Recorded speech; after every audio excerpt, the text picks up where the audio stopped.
Hello everyone, welcome to today's session. I am Kajol and in this video we are going to start with company audit.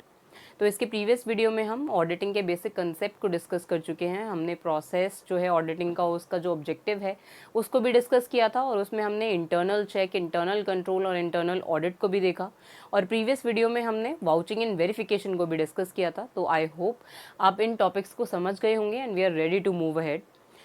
तो अब यहाँ पे company audit को हम देखेंगे according to the companies act 2013। तो अब यहाँ पे हम देखेंगे कि यहाँ पे क्या प्रोविजंस हैं द कंपनीज एक्ट 2013 के अंदर regarding appointment, removal, qualification, disqualification of an auditor in the company. और हम यहाँ पे देखेंगे क्या राइट्स होंगे, क्या ड्यूटीज और क्या लाइबिलिटीज हो सकती हैं एक ऑडिटर की कंपनी के अंदर। तो इन सभी टॉपिक्स को हम यहाँ पर कंपनी ऑडिट के अंदर डिस्कस करेंगे। So before we dive into the topic, let me tell you that if you are preparing for UGC NET Commerce, PGT Commerce or for Delhi University examination, then these videos are useful for you. And if you want to know more about our courses, then you can contact to the given number or you can download the Vishnu Economic School app. So let's get started with company audit. तो अब यहाँ पे हम company audit को discuss करेंगे under the companies act 2013। तो अब यहाँ पे कंपनी ऑडिट के अंदर पहले हम देखेंगे कि यहाँ पे क्या क्वालिफिकेशन होनी चाहिए अगर एक कंपनी के अंदर ऑडिट कंडक्ट होना है और उसके लिए हमें यहाँ पर एक ऑडिटर को अपॉइंट करना है। तो अब यहाँ पे इससे पहले कि हम यहाँ पे क्वालिफिकेशन डिस्कस करें, हम पहले यहाँ पे ये देख लेते हैं कि अब जो हम ये क्वालिफिकेशन की बात कर रहे हैं जिसके लिए हमें एक ऑडिटर को अपॉइंट करना है कंपनी में ऑडिट के प्रोसेस को परफॉर्म करने के लिए। तो अब हम यहाँ पर स्टैट्यूटरी ऑडिट की बात कर रहे हैं, मतलब वो जो कंपलसरी ऑडिट हमने डिस्कस किया था इंटरनल ऑडिट को डिस्कस करते हुए, उसकी बात यहाँ पे हो रही है, जिसमें हमने देखा था कि इंटरनल ऑडिट और यहाँ पे स्टैट्यूटरी ऑडिट के अंदर क्या डिफरेंस होता है। तो अब इंटरनल ऑडिट में हमने देखा था कि वहाँ पे जो एम्प्लॉयज़ ऑफ द कंपनी हैं या फिर हम एक्सटर्नल पर्सन को भी अपॉइंट कर सकते हैं इंटरनल ऑडिट को परफॉर्म करने के लिए। लेकिन यहाँ पे स्टैट्यूटरी ऑडिट जो है उसके लिए अपॉइंटमेंट यहाँ पे शेयर होल्डर्स करते हैं। यहाँ पर जो ऑडिटर होगा उसकी अपॉइंटमेंट यहाँ पे इंडिपेंडेंट की होती है, एक्सटर्नल टू द कंपनी जो भी पर्सन होगा, जो भी ऑडिटर होगा उसको यहाँ पे अपॉइंट किया जाता है स्टैट्यूटरी ऑडिट को परफॉर्म करने के लिए, क्योंकि ये कंपलसरी बाय लॉ है। तो इसीलिए यहाँ पर स्टैट्यूटरी ऑडिट की बात कर रहे हैं। इसके लिए जो हम ऑडिटर अपॉइंट करेंगे उसकी क्वालिफिकेशन की बात कर रहे हैं हम यहाँ पे कि उसकी क्या क्वालिफिकेशंस होनी चाहिए, तभी वो पर्सन जो है वो यहाँ पे एलिजिबल होगा अपॉइंट होने के लिए as an auditor of a company. तो अब यहाँ पे जो क्वालिफिकेशन है वो द कंपनीज एक्ट 2013 के अंडर सेक्शन 141 में गिवन है। तो अब क्या हो सकती है वो क्वालिफिकेशन कि वो पर्सन जो है वो चार्टर्ड अकाउंटेंट हो सकता है। मतलब अगर कोई पर्सन जो है वो चार्टर्ड अकाउंटेंट है, सीए है, और ये यहाँ पर द चार्टर्ड अकाउंटेंट एक्ट 1949 के अंडर चार्टर्ड अकाउंटेंट है, क्वालिफाइड है यहाँ पर इस एक्ट के थ्रू ही। तो अब यहाँ पे वही पर्सन जो है जो प्रैक्टिस कर रहा है एज सीए, वही पर्सन यहाँ पे अपॉइंट हो सकता है एज एन ऑडिटर। और क्या हो सकता है यहाँ पे कोई भी पार्टनरशिप फर्म हो सकती है जो कि यहाँ पर ऑडिटिंग के फंक्शन को परफॉर्म करती है। तो ऐसी कोई भी पार्टनरशिप फर्म हो सकती है जो एक ऑडिटर के लिए, जैसे हमने डिस्कस किया था कि यहाँ पे कोई एक पर्सन भी ऑडिटर हो सकता है और यहाँ पे ग्रुप ऑफ पर्सन्स भी हो सकता है। हम एक फर्म को भी यहाँ पे अपॉइंट कर सकते हैं ऑडिटिंग का फंक्शन परफॉर्म करने के लिए। तो इसीलिए यहाँ पे पार्टनरशिप फर्म जो है वो भी यहाँ पे ऑडिटिंग परफॉर्म कर सकती है। और यहाँ पे एलएलपी फर्म्स भी, मतलब लिमिटेड लाइबिलिटी पार्टनरशिप फर्म्स जो हैं वो भी यहाँ पर ऑडिटिंग के फंक्शन को परफॉर्म कर सकती हैं, एज एन ऑडिटर अपॉइंट हो सकती हैं। तो यहाँ पे जो भी पर्सन एक चार्टर्ड अकाउंटेंट है under the chartered accountant act 1949, तो वो पर्सन यहाँ पे ऑडिटर बन सकता है, पार्टनरशिप फर्म बन सकती है और कोई भी एलएलपी फर्म बन सकती है। तो यही यहाँ पे क्वालिफिकेशन होगी। कोई भी और पर्सन जो है वो यहाँ पर ऑडिटर नहीं बन सकता, एज एन ऑडिटर अपॉइंट नहीं हो सकता, ऑडिटिंग के फंक्शन को परफॉर्म नहीं कर सकता एक फर्म के अंदर। तो यही पर्सन्स हैं जो यहाँ पे क्वालिफाई कर सकते हैं ऑडिटर के लिए, जो एक कंपनी के लिए ऑडिटिंग को परफॉर्म करेंगे। तो अब यहाँ पे हम देखते हैं कि कौन ऐसे पर्सन्स हैं जो अपॉइंट नहीं हो सकते एज एन ऑडिटर। तो वो है यहाँ पर डिसक्वालिफिकेशन के अंदर। तो यहाँ पे ये भी under section 141 of the companies act 2013 है। मतलब यहाँ पे हम उन पर्सन्स को डिस्कस करेंगे जो यहाँ पे डिसक्वालिफाइड हैं, जो क्वालिफाई नहीं कर सकते to be an auditor for a firm. तो इसीलिए यहाँ पर डिसक्वालिफिकेशंस में क्या है, फर्स्ट यहाँ पे body corporate other than LLP, कोई भी ऐसी बॉडी कॉर्पोरेट अगर है और अदर देन एलएलपी, क्योंकि एलएलपी तो यहाँ पे क्वालिफाइड होती है, वो यहाँ पे ऑडिटर बन सकती हैं, जो हमने क्वालिफिकेशंस में डिस्कस किया कि यहाँ पे चार्टर्ड अकाउंटेंट बन सकते हैं, पार्टनरशिप फर्म या फिर एलएलपी बन सकती है। तो अब यहाँ पे डिसक्वालिफाइड कौन पर्सन होगा, कोई भी और बॉडी कॉर्पोरेट जो कि अदर देन एलएलपी है। तो एलएलपी को छोड़कर बाकी सारी जो बॉडी कॉर्पोरेट्स हैं वो यहाँ पे डिसक्वालिफाइड होंगी to become an auditor. Second है यहाँ पे एम्प्लॉय ऑफ द कंपनी। अब हम जैसे हमने डिस्कस किया था कि यहाँ पे जो इंटरनल ऑडिटिंग है उसको यहाँ पे employees of the company perform कर सकते हैं, जो जूनियर पर्सन्स हैं वो परफॉर्म कर सकते हैं। लेकिन यहाँ पे जो स्टैट्यूटरी ऑडिट है वो यहाँ पे कंपलसरी बाय लॉ होता है, और यहाँ पे जो शेयर होल्डर्स हैं वही यहाँ पे अपॉइंट करते हैं उस ऑडिटर को स्टैट्यूटरी ऑडिट परफॉर्म करने के लिए। तो इसीलिए जो एम्प्लॉय ऑफ द कंपनी है वो यहाँ पे डिसक्वालिफाइड होगा to become an auditor to perform auditing for an organisation. तो अब यहाँ पे ऐसा क्यों है, ये हम पहले भी डिस्कस कर चुके हैं, क्योंकि the very purpose of the auditing है यहाँ पर कि हमें ट्रू एंड फेयर व्यू जो है वो देखना होता है फाइनेंशियल स्टेटमेंट्स का, कि यहाँ पे फाइनेंशियल स्टेटमेंट्स जो हैं वो true and fair view show कर रही हैं या नहीं। तो हमें लगता है कि यहाँ पे जो एम्प्लॉय होगा कंपनी का, जो इंटरनल टू द कंपनी है, वो यहाँ पे उस फंक्शन को ऑनेस्टली परफॉर्म नहीं करेगा, वो यहाँ पे बायस्ड होगा, और ऐसा भी हो सकता है कि वो इंटेंशनली वहाँ पे कुछ एरर्स और फ्रॉड्स कमिट कर रहा हो, और इसीलिए वो वहाँ पे जो मटेरियल इन्फॉर्मेशन है जो कि डिस्क्लोज करना इम्पॉर्टेंट है टू डिटेक्ट और प्रिवेंट फ्रॉड्स एंड एरर्स, वो यहाँ पे वो एम्प्लॉय जो है वो डिस्क्लोज ना करे। तो इसीलिए यहाँ पर जो पर्पस है ऑडिटिंग परफॉर्म करने का, स्टैट्यूटरी ऑडिट परफॉर्म करने का, वो यहाँ पे सॉल्व नहीं होता है अगर हम एम्प्लॉय ऑफ द कंपनी को ही एज ऑडिटर अपॉइंट कर लेते हैं। तो इसीलिए यहाँ पर जो एम्प्लॉय ऑफ द कंपनी है वो डिसक्वालिफाइड होते हैं to become an auditor. Next है यहाँ पे a person who is the partner of employ of the company. तो अब यहाँ पे अगर ऐसा कोई पर्सन है जो कि पार्टनर है of employ of the company का, मतलब उस कंपनी का जिसके लिए ऑडिटिंग परफॉर्म हो रही है, उस कंपनी के एम्प्लॉय का अगर कोई पार्टनर है, तो वो पार्टनर जो है वो यहाँ पे एज ऑडिटर जो है वो अपॉइंट नहीं हो सकता। तो यही यहाँ पे बोल रहा है कि a person who is the partner of employ of the company, अगर वो उस कंपनी के एम्प्लॉय का ही पार्टनर है तो उस पार्टनर को भी हम एज ऑडिटर जो है वो अपॉइंट नहीं कर सकते कंपनी के अंदर।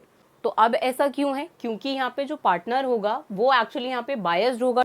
यहाँ पे वो एम्प्लॉय जो कहेगा, जो भी एम्प्लॉय ऑफ द कंपनी होगा, उसके इंटरेस्ट के लिए वो पार्टनर जो है वो वर्क करेगा एज ऑडिटर। और ऐसा हो सकता है कि वो यहाँ पे उस एम्प्लॉय ने जो एरर्स कमिट करी हैं उनको हाइड करे, क्योंकि यहाँ पे ये एम्प्लॉय जो है वो यहाँ पे इस पार्टनर को ऐसा करने के लिए कहे।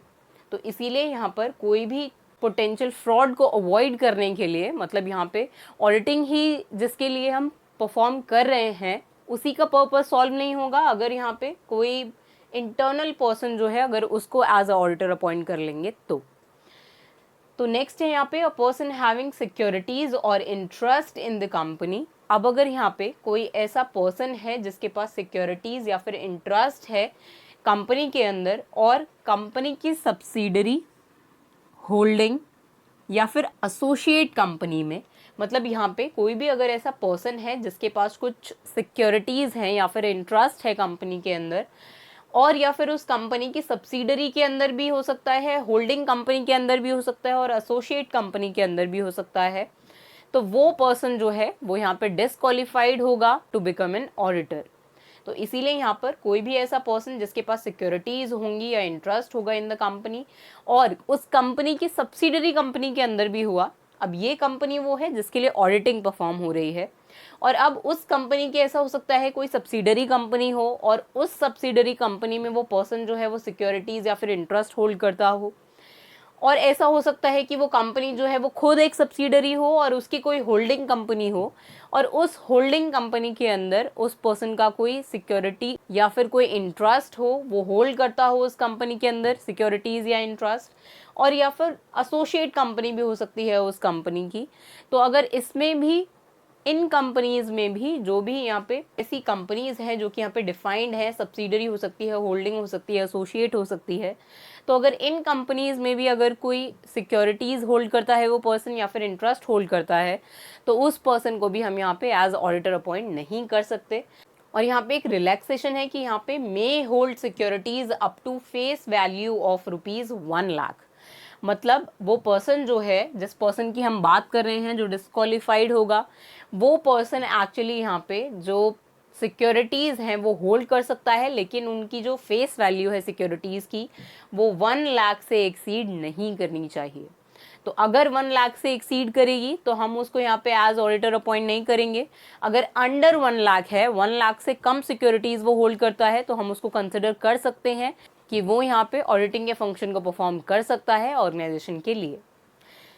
तो अब यहाँ पे अगर कोई ऐसा पर्सन है जो कि इनडेटेड टू कंपनी, तो अब अगर यहाँ पे कोई ऐसा पर्सन है जो कि इनडेटेड टू कंपनी है, मतलब यहाँ पे उसने कंपनी से कुछ डेट्स लिए हुए हैं, तो ऐसा कोई पर्सन जो है वो भी यहाँ पे एज ऑडिटर अपॉइंट नहीं हो सकता। और अब वो जो डेट है वो यहाँ से उस कंपनी की जो सब्सिडरी, होल्डिंग या फिर एसोसिएट कंपनी है, उनमें से भी किसी से उसने यहाँ पे इनडेटेड नहीं होना चाहिए, उन कंपनी से भी वो इनडेटेड नहीं होना चाहिए। पर यहाँ पर भी अब ये जो लिमिट हमने देखी कि अब वो जो पर्सन है जिसके पास सिक्योरिटीज़ हैं वो यहाँ पे 1,00,000 तक सिक्योरिटीज़ होल्ड कर सकता है, उसको हम कंसिडर करेंगे कि वो यहाँ पे ऑडिटर बन पाएगा। तो अब यहाँ पे जो पर्सन इनडेटेड टू कंपनी है वो पर्सन यहाँ पे अप टू 5,00,000 तक डेट जो है वो होल्ड कर सकता है। अगर उससे एक्सीड करता है तो वो पर्सन यहाँ पर ऑडिटर अपॉइंट नहीं हो सकता, वो एज ऑडिटर वहाँ पे उस कंपनी के लिए अपॉइंट नहीं हो पाएगा अगर उसके जो डेट्स हैं वो 5,00,000 से एक्सीड करते हैं। तो अगर 5,00,000 से कम है तो उसको कंसिडर करेंगे कि वो ऑडिटर बन पाए, अदरवाइज नहीं। तो अब यहाँ पे गिवन गारंटी, अगर उस पर्सन ने कोई गारंटी दी हुई है किसी भी थर्ड पर्सन के लिए उस कंपनी को, तो वो पर्सन भी यहाँ पे एज ऑडिटर अपॉइंट नहीं हो पाएगा। मतलब उस पर्सन ने क्या किया है, एक्चुअली किसी थर्ड पार्टी के बिहाफ पे गारंटी दी हुई है उस कंपनी को, तो अब वो पर्सन जो है वो इस कंपनी के लिए जिसके लिए उसने एक्चुअली गारंटी दी हुई है उस कंपनी के लिए वो ऑडिटिंग परफॉर्म नहीं कर सकता। अब यहाँ पर भी लिमिट है कि वो जो गारंटी है वो यहाँ पे 1,00,000 से एक्सीड नहीं करनी चाहिए। अगर 1,00,000 से एक्सीड करती है तो फिर वो पर्सन जो है वो ऑडिटर नहीं बन पाएगा। अगर 1,00,000 से कम है तभी हम उसको कंसिडर करेंगे कि वो यहाँ पे ऑडिटिंग परफॉर्म करे ऑर्गेनाइजेशन के लिए। तो यही यहाँ पे डिस्क्वालिफिकेशन थी उस एक पर्सन की। नेक्स्ट है यहाँ पे person whose relative is a director और की मैनेजरियल पर्सनल।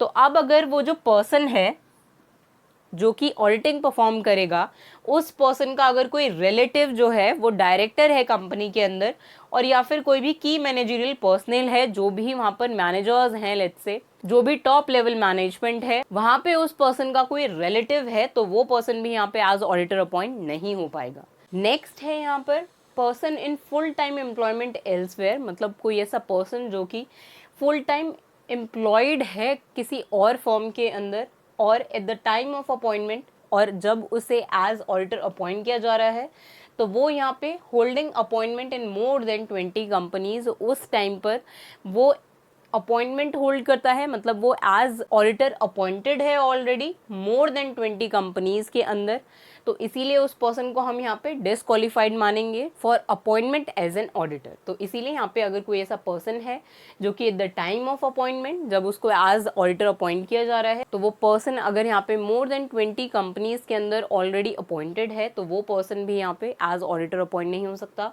और वो यहाँ पे किसी और फर्म के अंदर फुल टाइम एम्प्लॉयड है, तो वो पर्सन भी यहाँ पे एज ऑडिटर अपॉइंट नहीं होगा।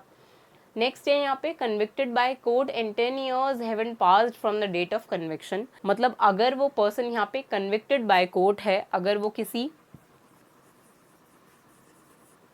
फ्रॉडुलेंट एक्टिविटी में इंडल्ज था पहले और वो यहाँ पे कन्विक्टेड बाय कोर्ट है, और उस कन्विक्शन से यहाँ पे 10 years पास नहीं हुए हैं अभी, मतलब जिस डेट को उसे कन्विक्ट किया गया था उस डेट से यहाँ पे 10 years जो है वो पास नहीं हुए हैं, तो उससे पहले यहाँ पे वो पर्सन जो है वो रीअपॉइंटेड नहीं हो सकता एज ऑडिटर। अब अगर 10 years के बाद, उस कन्विक्शन डेट से 10 years बाद ही वो पर्सन जो है वो एज ऑडिटर अपॉइंट हो सकता है, अदरवाइज वो डिसक्वालीफाइड होगा ऑडिटर बनने के लिए।